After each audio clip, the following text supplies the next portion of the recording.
There's an interesting thing I noticed about, we mentioned earlier, there's the clip as part of the intro from The Wild One, the Marlon Brando film, in which Lee Marvin talks about the Beatles and and they're like a biker gang in the film. So it's later on repeated when they're talking about where they got the name from. It's just after you hear the thing about John writing about a man on a flaming pie, all that stuff, and then it plays the clip of of Lee Marvin saying the Beatles in the film. Well, I had a vision when I was 12, and I saw a man on a flaming pie, and he said, "You are Beatles with an A," and we are. That's better, Johnny. You know, I missed you. Ever since the club split up, I missed you. We all missed you. Did you miss them? Yeah. Sure. The Beatles missed you. All the Beatles missed you. So, but at no point in the documentary does anyone say the Beatles got their name from this film. Yeah. There is no talking head footage in which it says that. It's weird they play it twice. Yeah. Clip, like at the beginning and at that point. I get including it at that point. Yeah. If you're going to draw the line between them coming up with the name Beatles and that film existing that they may have been exposed to at some point. Yeah. But to play that same clip twice as in the intro as well, it's a very odd choice. Yeah, I think so.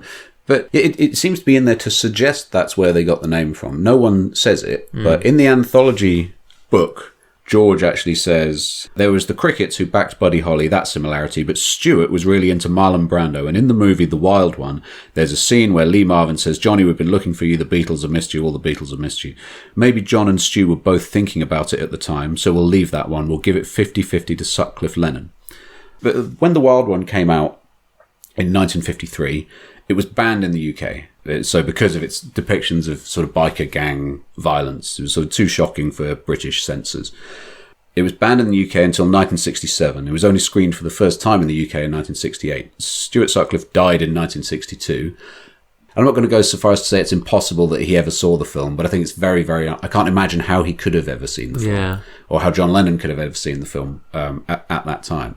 So I think that may just be, George misremembering, or he's seen the clip later and then someone said, "Oh, it says the Beatles in this thing." Yeah, that's true. Whatever it is, So I don't think anyone is kind of like deliberately misleading in order to contribute to the myth, but it's odd the way it treats it, where it doesn't say in the documentary, this is where they got the name, but it suggests it, and it appears to me impossible that they could have got the name, because I don't think any of them could have seen the film. Yeah, you kind of want the editor to have checked all the same information up on IMDb to see whether or not it's worth making the point that this is a possibility.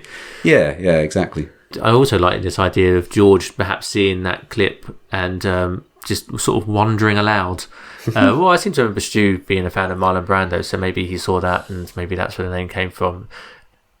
But just by him sort of making that as an offhand comment, it could lend itself to decades of debate about whether or not that is actually where they got their name from. Right, yeah.